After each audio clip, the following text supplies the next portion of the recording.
अचानक कोई नेता आके कहता है कि आप चलो हिंदू धर्म खतरे में है। अरे उससे रोक के पूछिए हमारा स्कूल और विश्वविद्यालय खतरे में है, तब तुम क्यों नहीं आए? मेरी नौकरी कोरोना में चली गई, तब तुम क्यों नहीं आए? हमारी अर्थव्यवस्था डूब गई, तब तुम क्यों नहीं आए? और 85% हिंदू तब बनाते हो जब मुसलमानों के खिलाफ दंगा कराना होता है। और उसके बाद दलित महिला थी, सुनिए, दलित महिला थी उत्तराखंड में, खाना बनाकर स्कूल के बच्चों को खिलाती थी। और दलित महिला की जाति देखकर सवर्ण बच्चों ने कहा हम खाना नहीं खाएंगे, तब हिंदू धर्म खतरे में क्यों नहीं आया?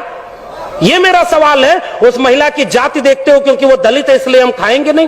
पूछिए उन लोगों से 2 अप्रैल के भारत बंद के दिन वो लोग कहां थे जो केंद्र से लेकर के राज्य में सत्ता में बैठे थे और दलित सीटों पर चुन करके गए थे?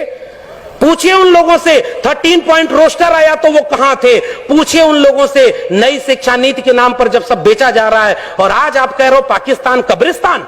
इस देश में हिंदू मुस्लिम की आग तब लगाई जाएगी जब दलित पिछड़े आदिवासी बच्चे अपनी शिक्षा, रोजगार और स्वास्थ्य की बात करेंगे। आज इस देश में एक दलित को राष्ट्रपति बना दिया गया और हाथरस में बेटी को पेट्रोल डाल के जला दिया, तब उस राष्ट्रपति की क्यों जबान खोली? यह सच पूछना जरूरी है। और आपने मुझे आमंत्रित करने का जोखिम लिया था, मैं अपना काम करके जा रहा हूं। आपने ये बात जो कही थी, ऐसे मंचों पर आप हमें नहीं भी बुलाएंगे तब भी भारत के संविधान और मंडल कमीशन ने एक नौकरी दे दी है, हम वहां गुजारा कर लेंगे, हमें आपका वोट नहीं चाहिए। लेकिन मैं चाहता हूं कि इस मंच से घर जाने के बाद ये महिलाएं और बच्चियां, ये नौजवान अपने घर में अपने बाबूजी से पूछें कि आप तो धर्म को बचाने गए थे, मेरी शिक्षा, मेरी रोजगार, मेरी नौकरी और मेरे देश को बेचने वालों के साथ क्यों खड़े थे?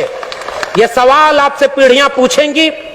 मैं जानता हूं कि मेरी बातों का कोई असर नहीं होगा, पता नहीं अगली बार आप बुलाएंगे भी कि नहीं बुलाएंगे। लेकिन मैं ये बात कह के जा रहा हूं, जंगल में आग लगी, चिड़िया पानी डाल रही थी और कुछ चिड़िया उस पेड़ से उड़ नहीं रही थी। कविता लिखी है कि आग लगी इस वृक्ष को, जलने लागे पात, उड़ते क्यों नहीं पक्षियों जब पंख तुम्हारे पास? उन पक्षियों का जवाब ध्यान से सुनिएगा, फल खाएं इस वृक्ष का, गंदे कीन्हे पात, धर्म हमारा यही है, जले इसी के साथ। आपके लोग आपको छोड़ करके जो चले गए अपनी सत्ता और कुर्सी के लिए, बाबा साहब के सबसे अच्छे वारिस, सबसे बड़े वारिस ने एक किताब लिखी है, उसको पढ़िएगा, चमचा युग।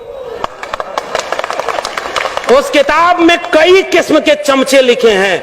1932 में पूना पैक्ट, आज लोग कहते हैं गांधी बनाम गोडसे, गोडसे की मूर्ति और गोडसे के नाम पर इस देश में दंगा।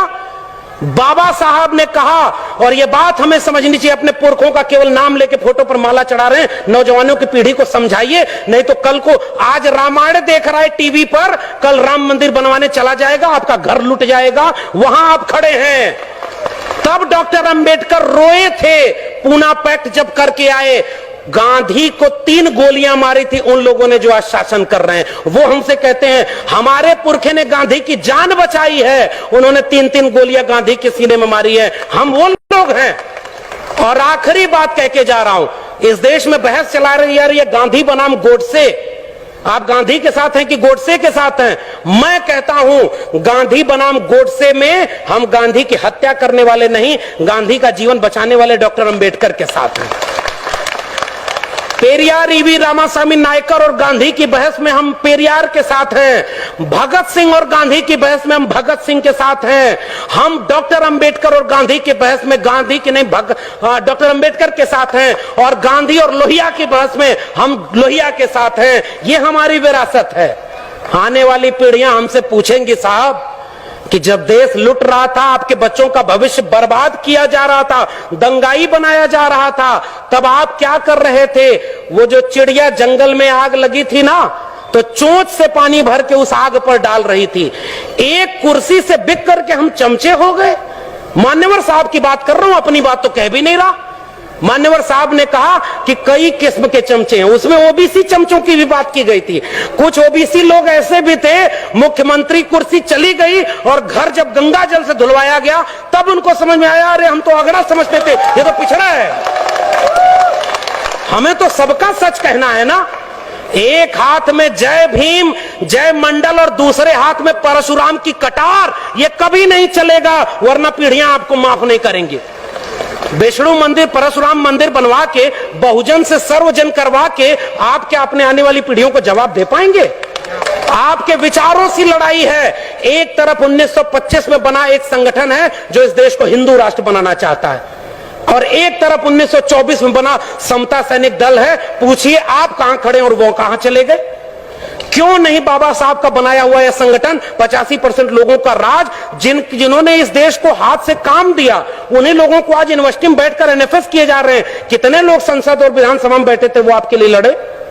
आखिरी बात उस चिड़िया की बात करके जा रहा हूं।